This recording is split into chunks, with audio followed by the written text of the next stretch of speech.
Um, think about this for a second. The United States is like a very young country. Right. It's only about 250 years old. Yeah.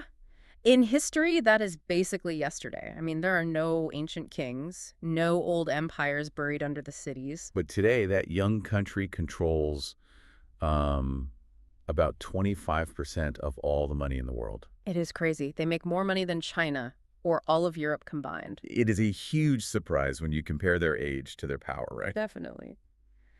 Hello, everyone. Welcome to AmeriCast. Here on AmeriCast, we help you improve your English through simple and interesting conversations. If you're new here, hit the subscribe button. And help us become our first 10,000 subscribers. So today we are doing a deep dive into a really big question.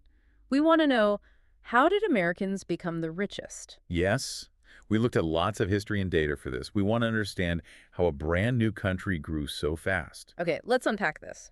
We have to look at the land, the culture of taking risks, and the systems they built. Right. You cannot build the biggest economy in the world without a really good physical base. Yeah, the land itself, the geography of the United States gave them a huge lucky advantage. Exactly. They started with so much good stuff. Very rich soil for farming, big forests, and lots of coal, oil, and gold. But the secret weapon was actually the water, right? Yes. The Mississippi River. It is a huge system of rivers. Why is that so important? Well, moving heavy things like wood or crops over land was very expensive back then. Oh, I see. But the rivers acted like a free, natural highway. You could put things on a boat and send them out to the ocean very cheaply. Wow, that is a huge advantage. So they grew a lot of food and sold it to the rest of the world. Yeah. And that money helped them build factories later on. They took their own natural materials, made finished products, and sold those globally. But having good land isn't everything. I mean, trees don't cut themselves down. Right, gold doesn't jump out of the ground. Exactly. The land was useless without a very specific group of people. The immigrants. For hundreds of years, people came there from all over the world. Our sources show that immigration was the real secret to their wealth. And the reason why is super interesting. It is about the kind of people who choose to move. Right. If you leave your home, your family, and your language behind, you have to be very brave. You are taking a big risk. So by nature, the people who moved there were risk takers. Yeah. I like to think about the geography as a huge, beautiful kitchen. It has the best pots, the best ovens, and all the food.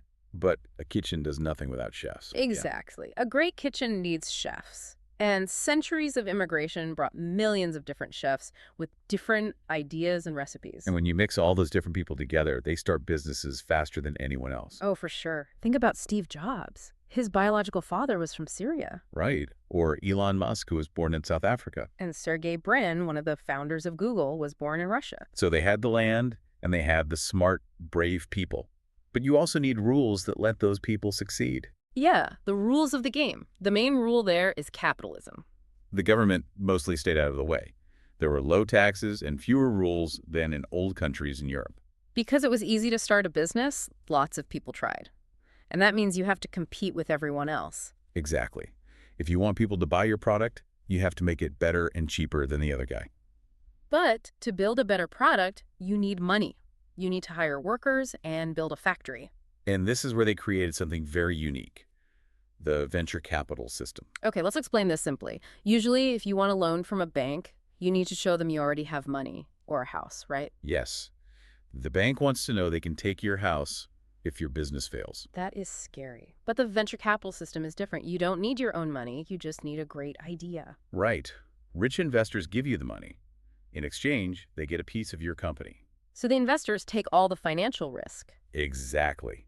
And because the founder is not scared of losing their house, they grow the business very, very fast. Oh, wait, I have a question about this. I'm looking at the data, and about 90% of new businesses fail. Yeah, that's true. 9 out of 10 go to zero. So they give millions of dollars to people with no money, and they fail 90% of the time. How is that a good system? I know, it sounds totally crazy. Yeah. But what's fascinating here is that the failure is part of the plan. Wait, really? They want them to fail. Well, they know it will happen. It is a numbers game. They invest in 10 companies, 9 of them die. But that one company that lives, Oh, I see. that one company might become the next Google or the next Apple. It makes so much money that it pays for all the failures. Wow.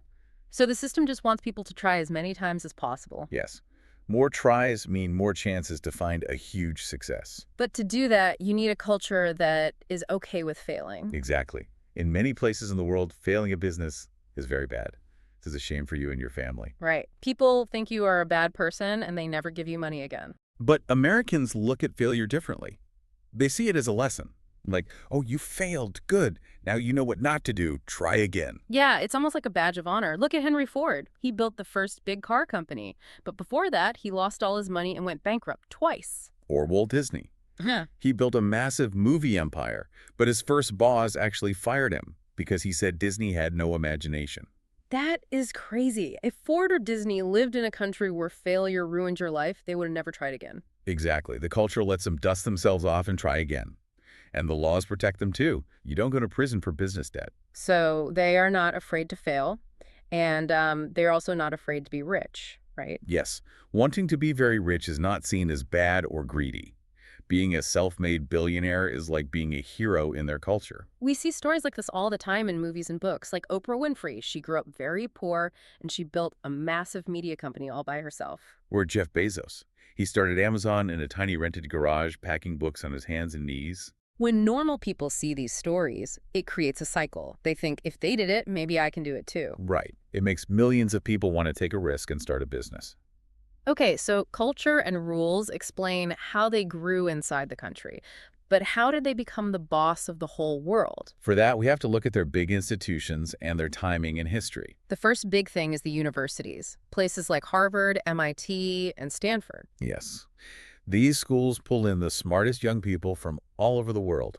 India, China, Brazil, Germany. And the trick is, those smart students don't usually go back home. Exactly. They stay in America. They move to places like Silicon Valley, where all the tech companies are. So you have the smartest engineers, the richest investors, and the best builders all living in the same small area. It creates a massive explosion of new ideas.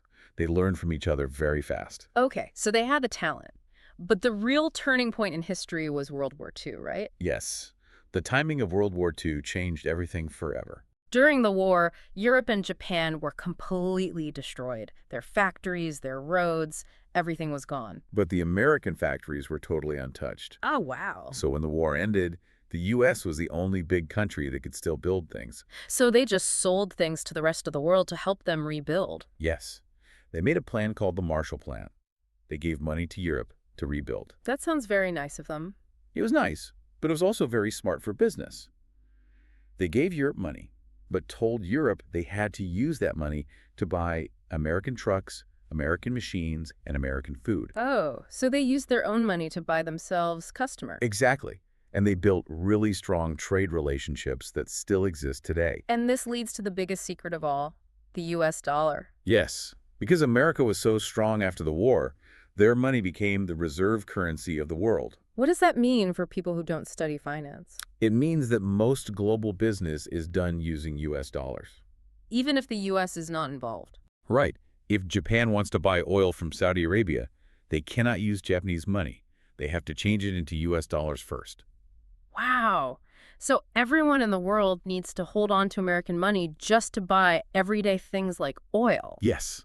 It creates a permanent demand for the dollar. It is like owning the casino. What do you mean? Well, if you go to a casino, no matter what game you play, you have to use the casino's chips. You have to trade your real money for their chips. Ah, I see. Because everyone needs your chips, you have all the power in the building, you can borrow money very cheaply, and you control the financial system. That is a great way to explain it.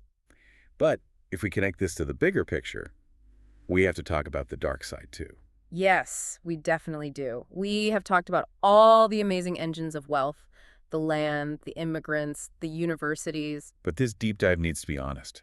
The early wealth of America was heavily built on some very dark chapters. Right. It wasn't just hard work. In the beginning, massive industries like cotton, tobacco, and sugar were built on slavery.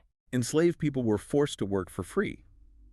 And the financial system used them too. Yeah, it's terrible. Early banks and insurance companies made a lot of their money by using enslaved humans as a way to get loans. It pushed huge amounts of money into the early American economy. We cannot ignore that. No, we can't. And we also have to look at the Native Americans. Right, all that beautiful rich land we talked about earlier. The government forced the native people off that land. They pushed them away and then gave that land to white farmers and companies to mine for gold and coal. So massive wealth was created for some people, but it was stolen from others. It is so important to understand this. If you don't know the full history, you can't understand why things are the way they are today. Exactly. Because today, even though America has 25% of the world's wealth, not every American is rich. Far from it. There is a lot of inequality. A few people have a lot of money, and many people struggle to pay rent. Knowing the painful history helps us understand these problems, so society can try to share things more fairly in the future. So what does all of this mean for you listening to us right now? It shows that wealth is not magic. Right. It is a big, complicated formula.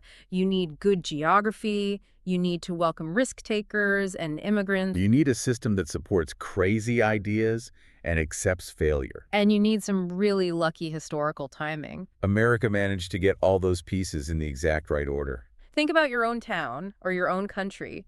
Do you have an environment that creates growth? Do you keep your smartest students? Do you allow people to fail and try again? Are there rules holding people back? It is really interesting to think about. And I want to leave you with a final thought to explore on your own. Okay, what is it? We know that America's power relies heavily on its universities bringing in global talent and the US dollar being the world's money. Yeah. Well, what happens if other countries copy that? Oh, wow. Like, if other countries build great tech hubs and keep their best students at home? Yes. Or what happens if a new digital currency or a group of other countries creates a new financial system that doesn't use the dollar? That would change everything. The rules that made them rich in the past might not protect them in the future. Exactly. The world is always changing. Thank you so much for listening to AmeriCast. We hope you learned some new English today. What do you think about today's topic? Tell us in the comments. If you enjoyed this episode, hit the subscribe button. And help us become our first 10,000 subscribers. Thank you for being part of the AmeriCast community. We'll see you in the next episode. Take care. Bye, everyone.